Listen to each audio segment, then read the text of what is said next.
Segue ora la deposizione della corona floreale a ricordo delle vittime.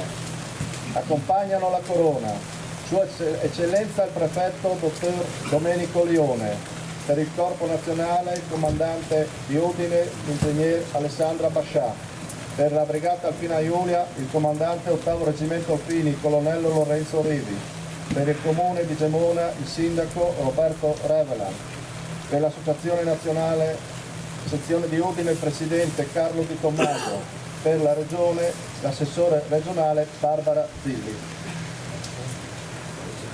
Tutti a posto? Tutti attenti! Onore ai caduti!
Tutti, riposo!